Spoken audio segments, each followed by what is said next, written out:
नमस्कार मित्रों, एक बार फिर से आप सभी का स्वागत है हमारे इस चैनल में। आज के इस वीडियो में हम सभी लोग टीजीटी पीजीटी चित्रकला की तैयारी के लिए प्रैक्टिस सेट हल करेंगे और आज के इस प्रैक्टिस सेट में आपको 50 प्रश्न मिलेंगे और ये 50 प्रश्न आपके एग्ज़ाम के लिए बहुत ही लाभदायक हो सकते हैं। तो चलिए आज के प्रश्नों को हल करते हैं। कमेंट बॉक्स पे ज़रूर बताइएगा कि आपको वीडियो कैसा लगा। अगर वीडियो अच्छा लगता है तो वीडियो को लाइक कर दीजिए और शेयर कर दीजिए। तो सबसे पहला प्रश्न यहाँ पर पूछा गया है, कला का अर्थ क्या है। 4 विकल्प दिया गया है।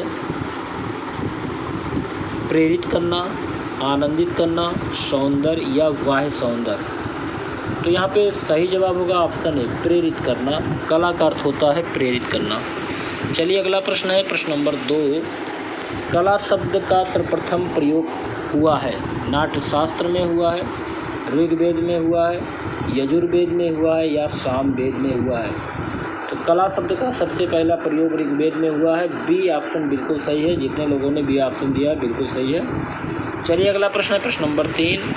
कला शब्द का यथार्थवादी प्रयोग सर्वप्रथम किसने किया था।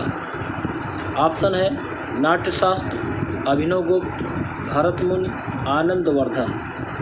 सही जवाब होगा ऑप्शन सी, भरतमुनि। तो कला शब्द का यथार्थवादी प्रयोग सबसे पहले आचार्य भरतमुनि ने किया था। अगला प्रश्न है, प्रश्न नंबर 4। कला किस भाषा के शब्द से बना है। संस्कृत, अंग्रेजी, फ्रेंच या लैटिन। सही जवाब होगा ऑप्शन ए, संस्कृत। तो कला किस भाषा का शब्द है, संस्कृत भाषा का शब्द है। अगला प्रश्न है, प्रश्न नंबर 5। कला संस्कृत भाषा के किस शब्द से बना हुआ है। कल से, कलम से, कलयन से या इनमें से कोई नहीं। सही जवाब ऑप्शन ए होगा, कल। अगला देखते हैं, प्रश्न नंबर 6। आर्ट शब्द का प्रयोग किस शताब्दी में किया गया है। 15वीं शताब्दी, 13वीं शताब्दी, 14वीं शताब्दी या 11वीं शताब्दी। सही जवाब होगा ऑप्शन बी, 13वीं शताब्दी। अगला है प्रश्न नंबर 7। कला के लिए आर्ट्स शब्द का प्रयोग हुआ था। तो कला के लिए आर्ट शब्द का प्रयोग कहाँ पर हुआ है। फ्रेंच भाषा में हुआ है, चीनी भाषा में हुआ है, जापानी भाषा में हुआ है या लैटिन भाषा में हुआ है।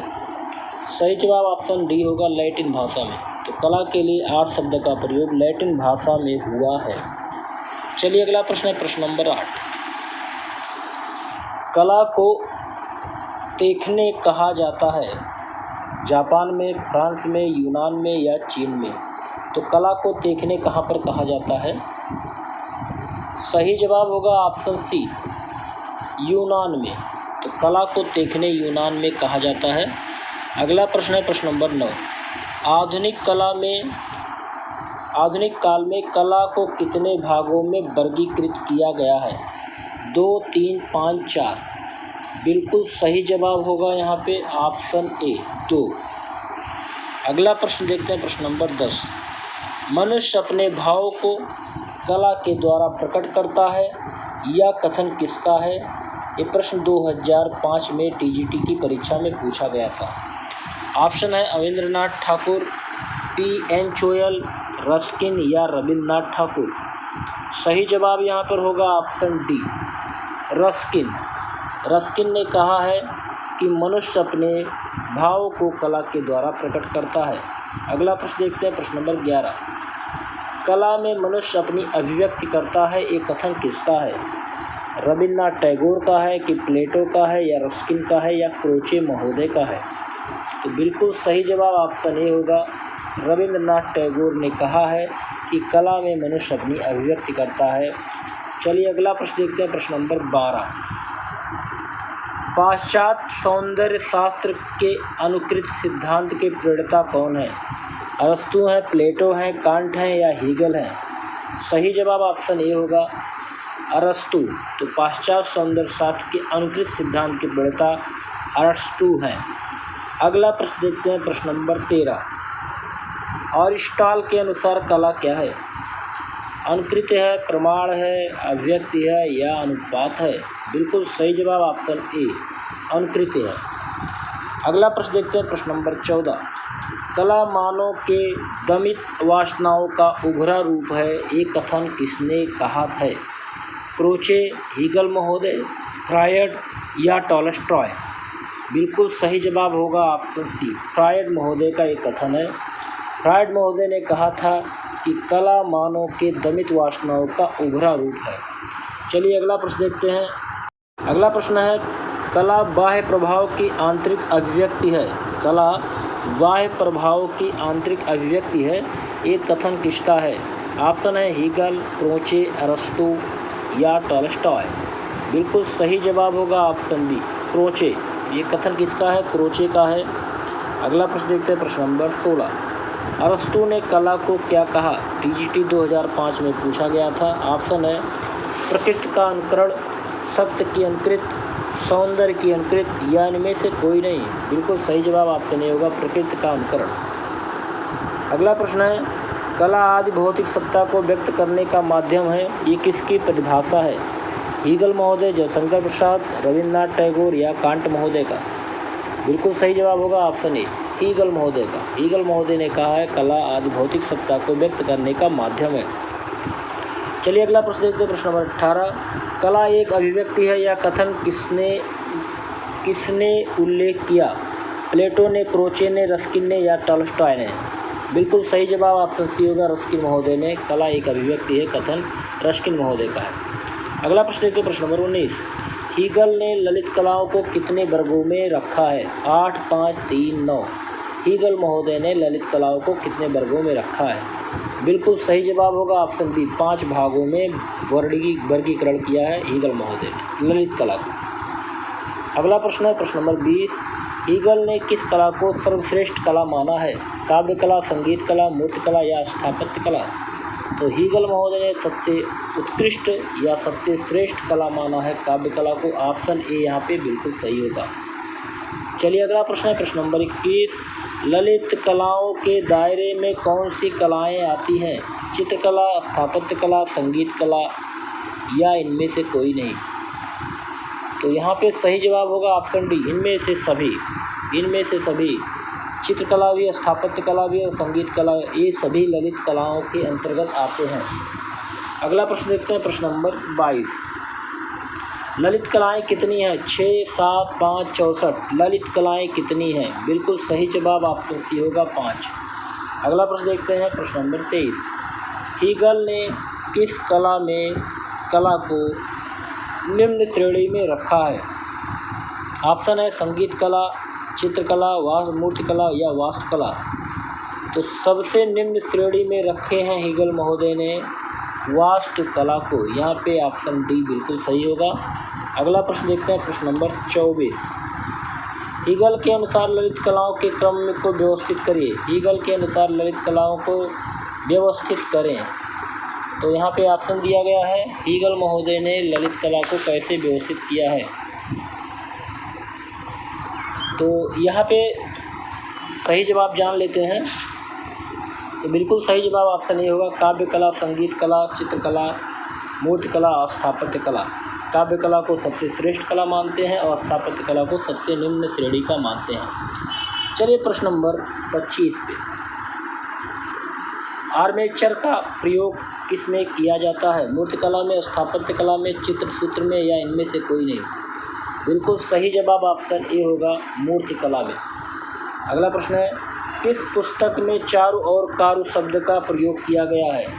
ऑप्शन है साम्रांगण सूत्रधार, अष्टाध्यायी, चित्रसूत्र या कामसूत्र? बिल्कुल सही जवाब ऑप्शन बी होगा, अष्टाध्यायी। अष्टाध्यायी पुस्तक में चारु और कारु शब्द का प्रयोग हुआ है। अगला प्रश्न है, प्रश्न नंबर 27। कामसूत्र का वह टीका जिसमें षष्टंग का वर्णन है, टीकाकार कौन है? यशोधर पंडित, यशराज पंडित, पंडित दीनानाथ या पंडित जयराज? बिल्कुल सही जवाब होगा ऑप्शन ए, यशोधर पंडित। अगला प्रश्न है, प्रश्न नंबर 28। भारतीय षष्टंग के रचयिता कौन है? अविंद्रनाथ ठाकुर, रामचंद्र शुक्ल, यशोधर पंडित या भरत मुनि? बिल्कुल सही जवाब ऑप्शन सी होगा, यशोधर पंडित। अगला प्रश्न देखते हैं, प्रश्न नंबर 28। षष्टंग का पहला अंग कौन सा है? रूपभेद, प्रमाण, सदृश या वर्णिका भंग? बिल्कुल सही जवाब ऑप्शन ए होगा, रूपभेद। अगला प्रश्न है, षष्टंग सिद्धांत किस ग्रंथ में है? कामसूत्र, विष्णु धर्मोत्तर पुराण, चित्रसूत्र या जयमंगला? बिल्कुल सही जवाब ऑप्शन डी होगा, जयमंगला। बिल्कुल सही जवाब जयमंगला होगा। षष्टंग सिद्धांत जयमंगला में वर्णित है। रूप भेद प्रमाणनी भाव लावण्य योजना सदृशता वडिका भंग चित्त षष्टांगम। अगला देखते हैं प्रश्न नंबर 31। भारतीय चित्रकला के षष्टांगों का सही क्रम पहचानिए। तो यहाँ पे सही विकल्प क्या होगा? चारों विकल्पों में से तो सही विकल्प जान लेते हैं। सही विकल्प सही क्रम, तो सही क्रम होगा ऑप्शन ए, रूप भेद प्रमाण भाव लावण्य योजना सदृशता वडिका भंग, यही आपका षष्टांग का सही क्रम है। अगला देखते हैं प्रश्न नंबर 32। भारतीय चित्रकला के षष्टांग में अनुपात को किस शब्द से परिभाषित किया गया है? ऑप्शन है सदृश, लावण्य योजना, वडिका भंग या प्रमाण। बिल्कुल सही जवाब होगा ऑप्शन डी, प्रमाण। चलिए अगला प्रश्न देखते हैं प्रश्न नंबर 33।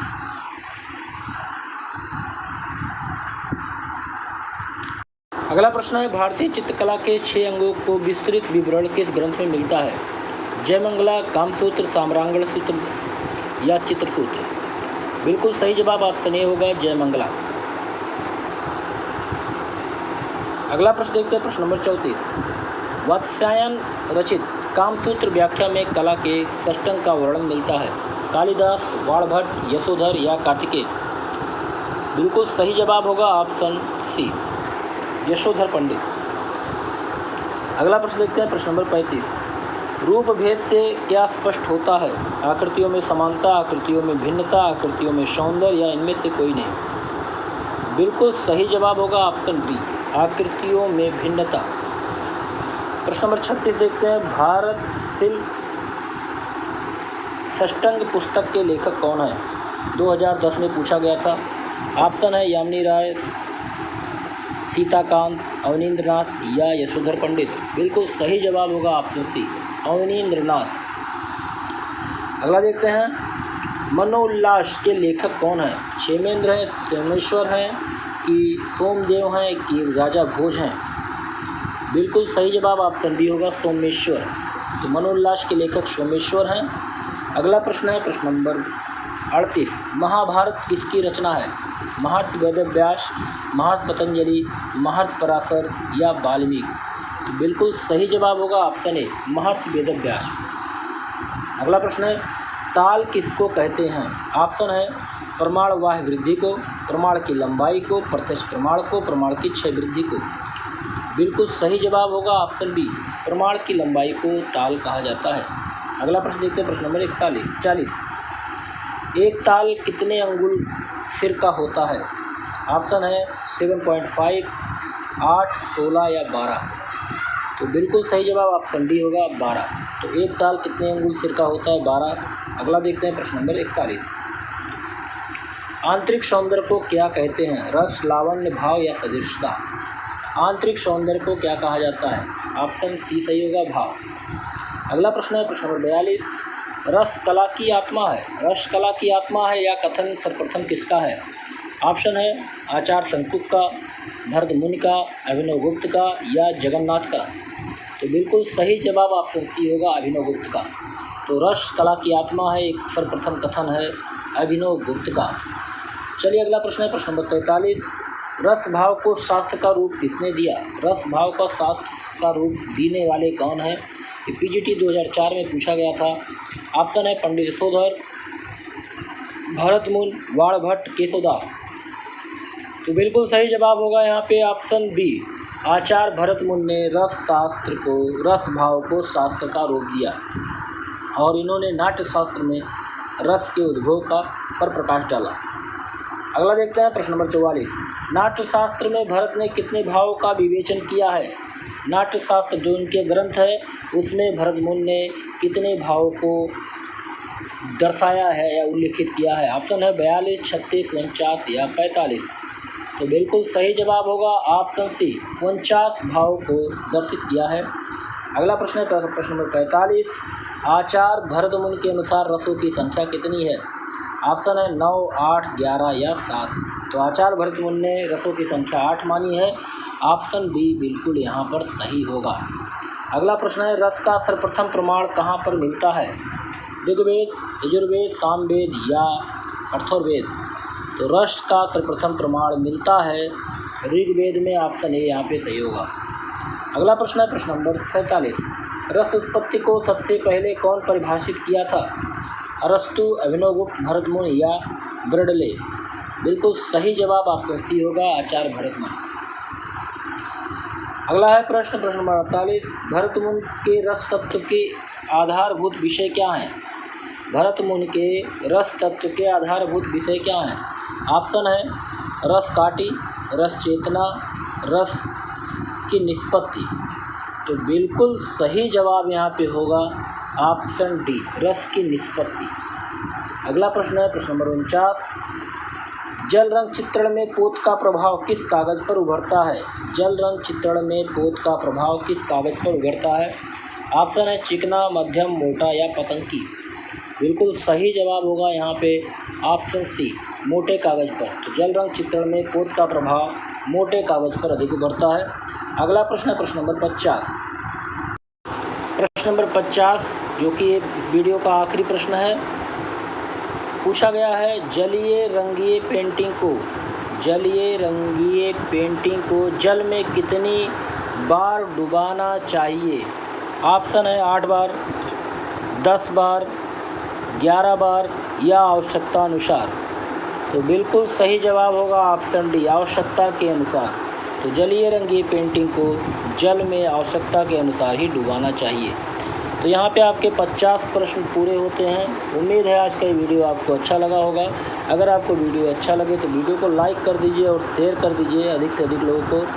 अगले वीडियो में फिर मिलते हैं, तब तक के लिए नमस्कार। आपका दिन शुभ हो।